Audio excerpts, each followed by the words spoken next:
On this episode of the MHM Social, I chat to Premier League winner Tim Sherwood. Tim, thanks for joining me today, mate. How are you? Yeah, good, all good. Oh, good stuff, good stuff. Lots of places I could start, mate, but I want to go back. Premier League Team of the Year, 1994-95, a midfielder Matt Le Tissier, Paul Ince and Tim Sherwood.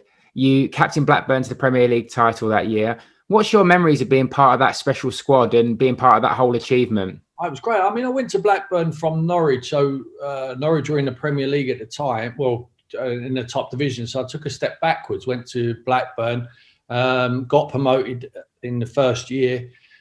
I could tell Kenny Dalglish was building something there. He persuaded me to go up there. And in the first season of the Premier League, we finished fourth. So we were, did I believe the next year we'd win the title? Probably not. We ended up finished second, and we pushed them, United, pretty close.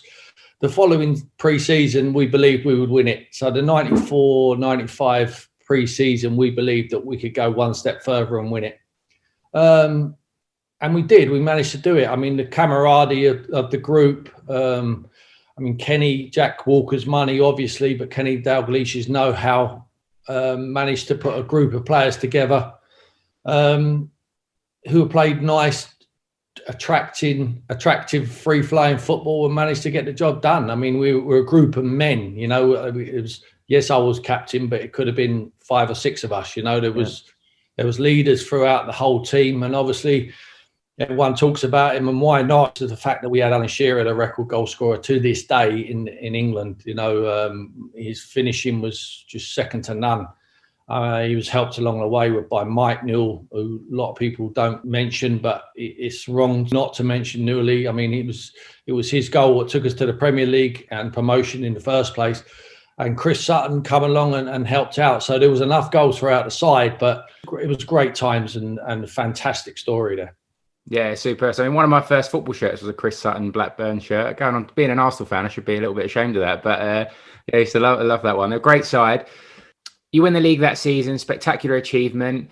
I believe the next year you came 6th. I'm not the best statistician, but I think I'm right. And then you fall away a little bit from there. I mean, what makes it that much tougher to defend a Premier League title? You look at Liverpool and the way they're struggling now. What is it that makes it that much more difficult to defend it? It's the expectation, and you're up there as champions to retain it. You hear people all the time talking about how difficult it is to retain the title, and we found it difficult. And I think you're being kind to us. I think we ended up finishing 7th. Obviously, Kenny Dalglish went upstairs, and Ray Hartford, bless him, took over as a manager. And it was almost like I hate it now when I hear players and managers talking about fatigue. Physical fatigue. I don't believe that. I think if you're winning football matches, then you never get tired, but it's the mental fatigue. And I think Liverpool are finding something very similar. They come very close, similar pattern to what we did. They finished second, and that must have took a lot out of them, but they still had that drive, and their manager still had that drive to go the next step further the following year, as we did, and win it. Yes, they picked up the Champions League in the year before, which was a major boost for them, just to win silverware and let their players know that they're capable of getting over the line and achieving.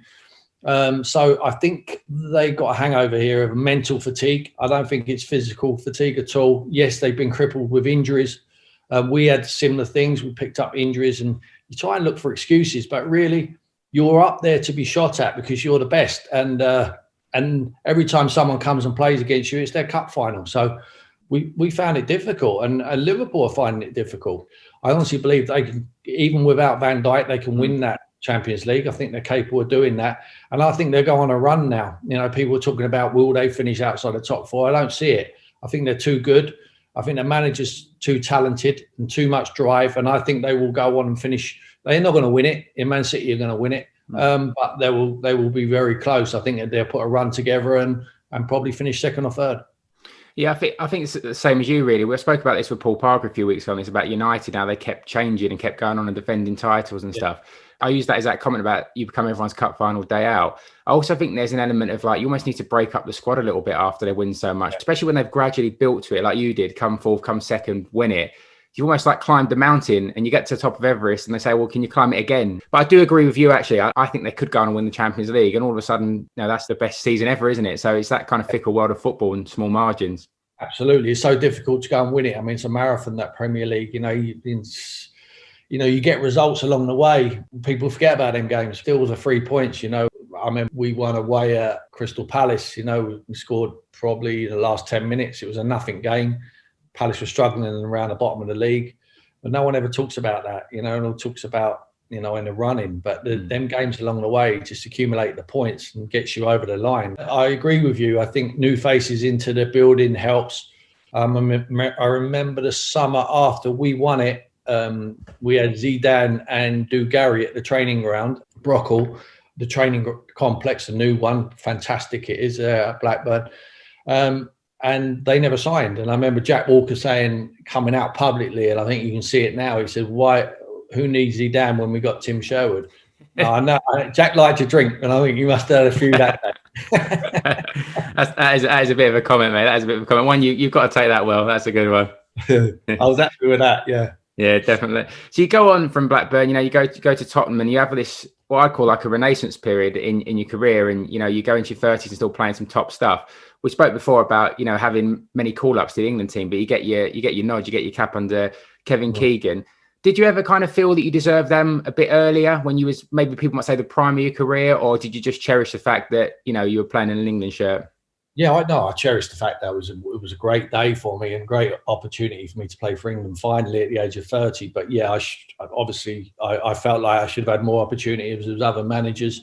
They take their choice. I was in a lot of squads. And largely, I'll tell you one is I regret to this day that after that season, 94-95 season, and you talk about mental fatigue, I remember speaking to Ray Hartford, who was close with Terry Venables, who was the England manager. He called me up for the Umbro tournament. It was a tournament in England, so I wouldn't have to travel anywhere, against Brazil, Japan and Sweden.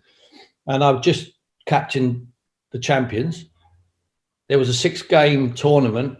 I would have played. I mean, without doubt, I would have played. I'm coming with a lot of confidence, and I pulled out of the tournament, and I regret it to this day because I was mentally fatigued. And I always use that as an example to players now. When they talk about it, I just say it's playing for your country. You can't turn down that opportunity. I did it once, and I made a big mistake, and I had to wait a few more years before I actually did play for England. So big regret for me, and I wish I'd played a lot more times.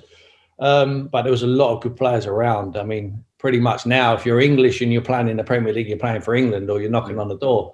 Back then, there wasn't the influx of foreign players. There was a few very, very good ones. But most of the competition, most of the players I played against every week were English. Well, I think when people talk about players being tired, they automatically think it's physical. And, I think it's just as much mental more than anything, mental fatigue. These guys are athletes. They're fit as fiddles. But, when you've got fixtures coming fast at you, especially in this COVID world, it's draining. It's draining playing at that intensity all the time.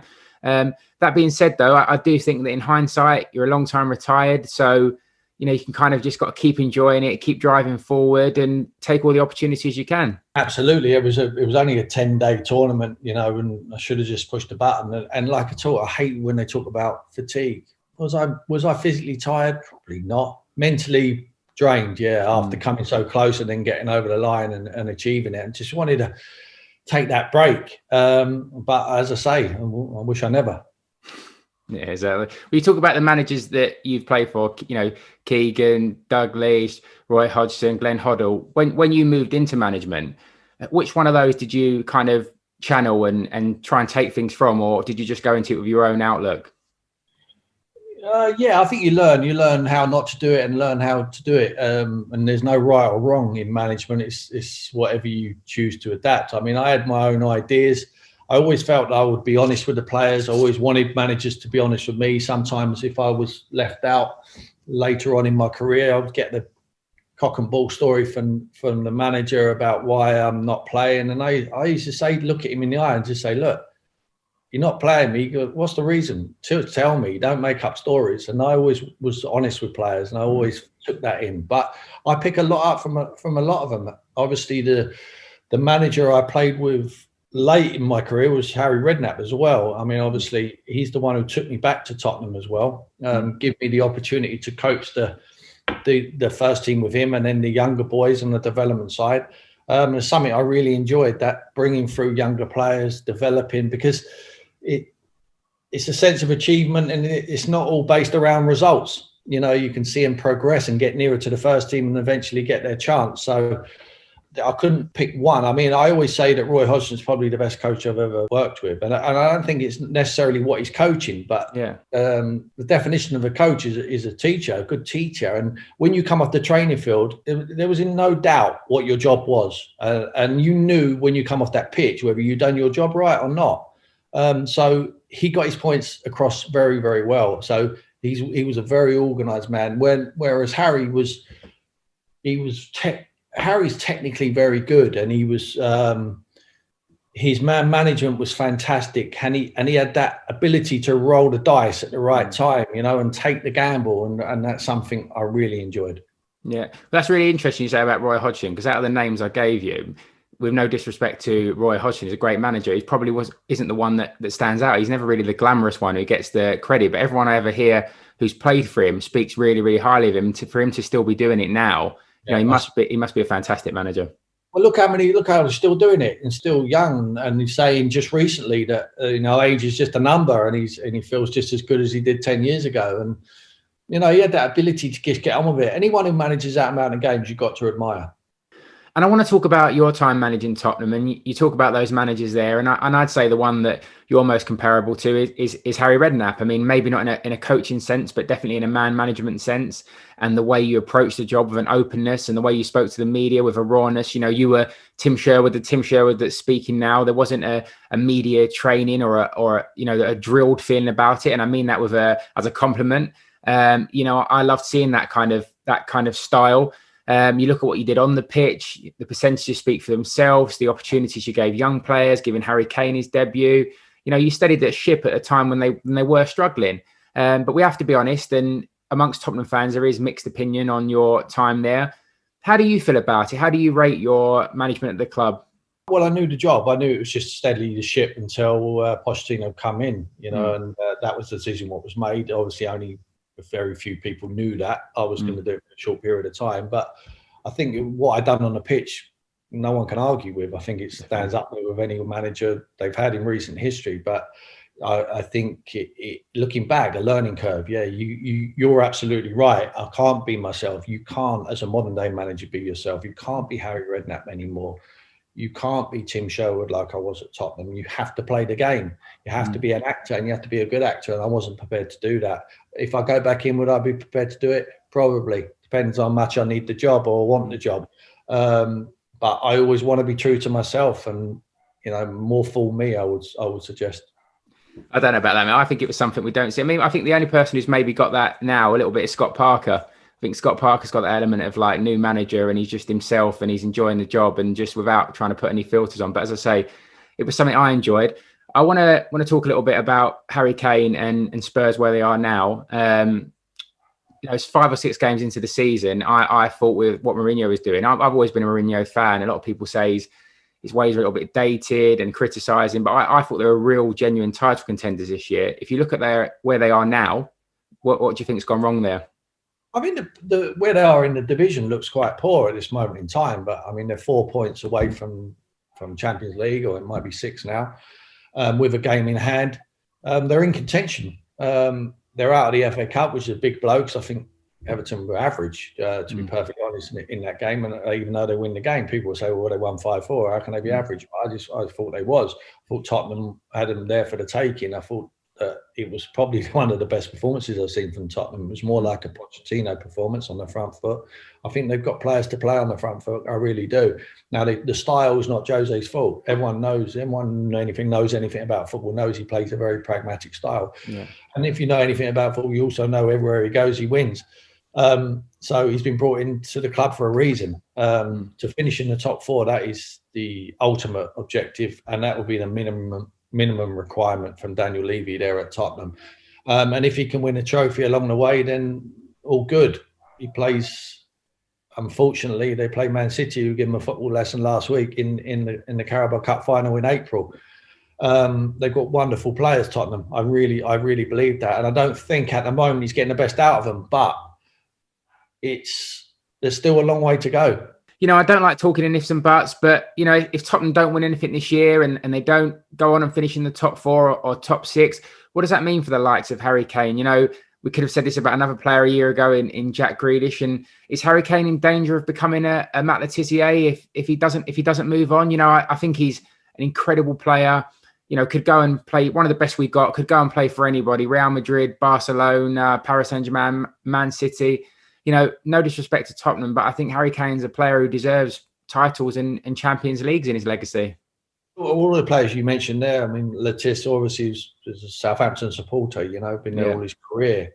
Jack, Aston Villa, and Harry, obviously Tottenham. He loves the club. It would be a wrench for him to leave. But in the end, using Jose's words, do you want an empty career? I think all footballers now are going to be millionaires, billionaires, when they finish playing. What does that mean?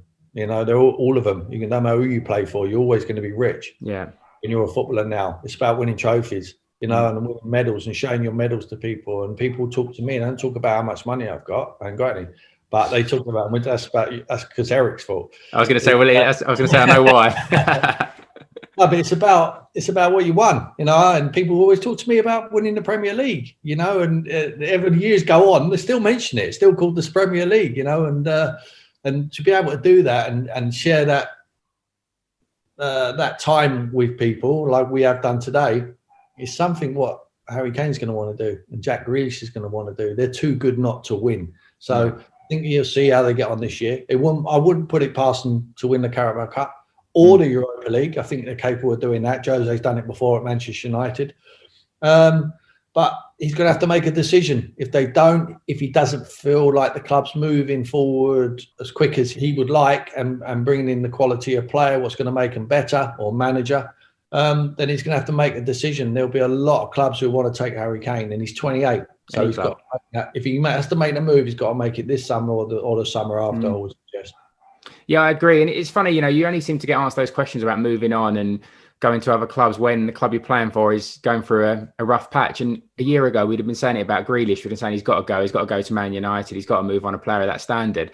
And that question seems to have gone away now because Aston Villa seem to have found a form. All those players they bought have kind of gelled now and they're looking like a really, really good side. But do you think that might have taken away the immediate pressure of him moving on? But do you still think that his future lies at Villa, or does he also need to move on to establish himself? Well, he loves that club as well. I know how much he loves it, Jack, but it's his fault that he's still at Villa. Let's have it right. If he don't score that goal on the last day of the season last year at the Olympic Stadium, it was his goal. He was instrumental in keeping them up. He's already gone to Manchester United for £40 million. When they stay in the Premier League, then people want to ask 70 million. No one was prepared to pay that sort of money. So he was pleased. The club have done well. Dean Smith's done brilliantly this year. The recruitment's been great.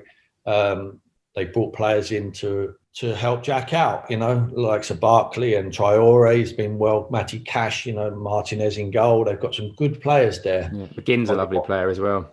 Yeah, Ollie Watkins. So I think they've got good players. Now, are they good enough to go and win stuff? Are they good enough for Jack Grealish? He can only make that decision. Like I would say, for Jack and for Harry, it'd be a wrench to leave the clubs what they're at. But are they capable of playing for the best clubs in the land? Yeah, absolutely. Both of them are capable of playing for top teams. And they've got a big future for England, especially in the summer and the Euros. Yeah, definitely. Exciting times for them, exciting times for England. I've got to say, you said to me a few years ago about Jack Grealish, you said he's got the potential to be the best English player we've got and to be world class. And I said, no, he's a good player, but it's another typical English player. It's overrated. And that's clearly why you're a Premier League winner and a football manager. And I'm sitting here because you know your stuff and I don't. You see him in training. I've known Jack since he's 16. When I was doing the development at Tottenham, I used to watch him play up in the under-18s. And I remember going there once.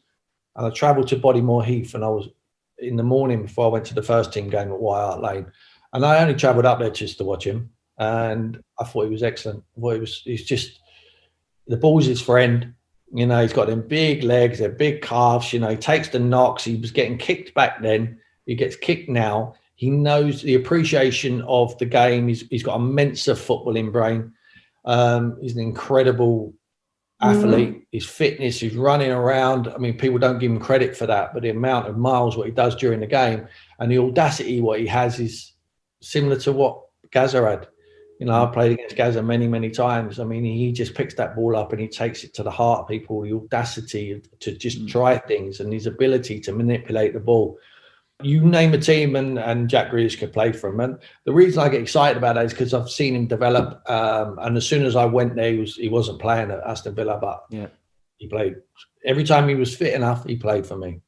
Yeah, of course. And I think that's a testament again to you as a manager, you know, giving him that chance as amongst others. But, you know, are you looking to get back into management? You was almost, you know, started at the top with Tottenham when you were thrown in there and you went to Aston Villa. And I see a few weeks ago you were linked with a QPR job, and you know, you waiting for the right opportunity to come along, or are you actively looking to get back out there? I mean, I'm doing the media at the moment. I'm enjoying it. Am I actively trying to get back in? If there was an opportunity and someone really wanted me as much as I wanted the job, then I would do it again. But at the moment, them opportunities are not there. I hate it when I hear managers saying I'm waiting for the right project, because it might be the right project from the outside, but until you get in the door, then it's completely different. And I found that out at Aston Villa. You know, and you can moan while you're in it. I mean, we're a long time out of it, so we've got enough time to moan. I just think if you're going to go in this madhouse as a football manager, you got to accept what the game is, and it is crazy. It's a crazy living, but it's a privilege to be a football manager, and I feel blessed that I've had the opportunity to manage two of the biggest clubs in English football, which is Tottenham Hotspur and Aston Villa. And will I go back in? Yeah, I would go back in. Where would that be? God knows.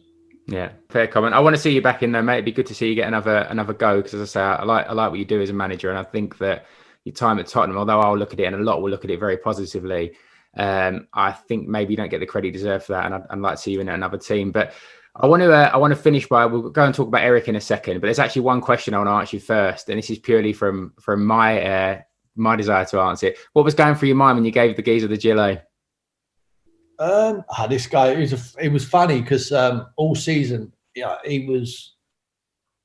I would hear him shout. It wasn't abusive at all. He was just very vocal. He sat just behind the dugout to the left-hand side there, and he was saying, "Don't put him on. He's rubbish. He can't run." And he was giving me the third degree on every single player we had. And whenever we tried to make a substitution, he knew better. And I wouldn't do that. I would do this. So it was just, it was the last day of the season or something. So I just called him down. I can imagine Daniel must have gone, "Oh my God, what?" The stewards were trying to stop him coming on, and I just said, "Come on, you go and have a go now." And he was famous for a few days. He still got a gilet, by the way. I was just going to say that you let him keep it. I bet it's an expensive one as well, now, yeah.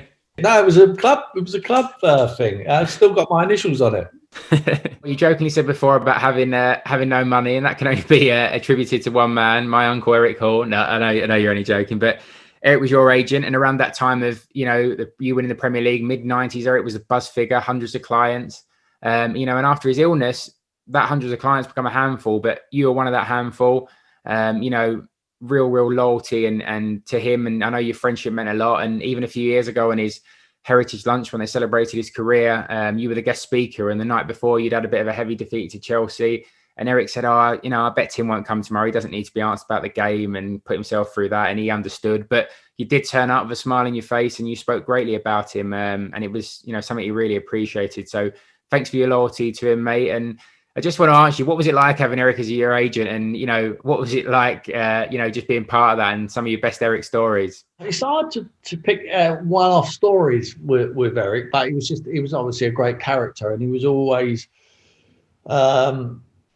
you know, he always had the one-liners, didn't he, and stuff like that. I mean, whenever he used to talk to me about Emerson and Osa, Emerson when he's going to tell the truth, and Osa when he was telling a lie. So whenever we speak to a chairman, he would say Osa to me, and then speak to the chairman and say, "He's always wanted to play for this club. This is the best club he wants to play for. He wants to come here, Osa."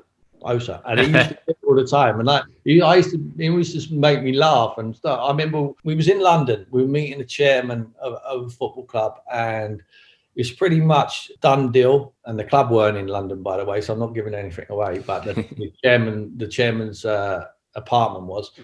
And when we're talking in there, Eric said to him, "What about me? What are you going to pay me?" And he give it, "Oh, we can sort, you know what Wolves have, Eric." And Eric said, "Yeah, sausages." explain me. I mean, everything. It was just he loved it. It wasn't a job for him, you know. It was a game. It was like he loved. If you could put him in any job, it would be that. Yeah. And he loved it, and he was he could never listen, mate. He wouldn't. You know yourself. He never knew what shape of football was. He never had a clue about the game, you know. But he didn't have to. You know, he was like he said himself. He was a deal maker, not a deal breaker. Yeah. And he always done right by me, and I always stuck by him. And he was no bullshit, you know. We weren't. I just let him get on with it, and I used to tell him what I wanted to do. Yeah. Yeah, and I used to say to him, "Look, Eric, I would like to go there. Let's just get the deal done." So it was easy.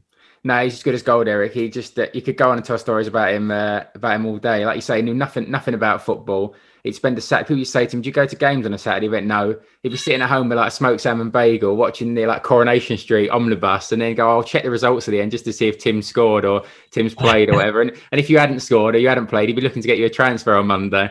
That's the way he operated. But yeah, you speak to him after the game and he'd go, "You were sensational." And I used to go, "Shut up, you don't even know what a game looks like." You know, it's like, so I could be very honest with him. I loved him. I mean, everyone who knew him loved him. He was, I mean, the word you must have heard all the time about when people talk about Eric, and since he's gone, sadly, he's a character.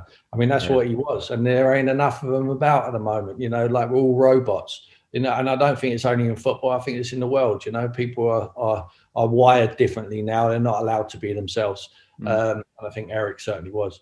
Yeah, no, definitely, mate. Absolutely spot on. Tim, thanks for chatting to me today, mate. Superb stuff there. Cheers, mate.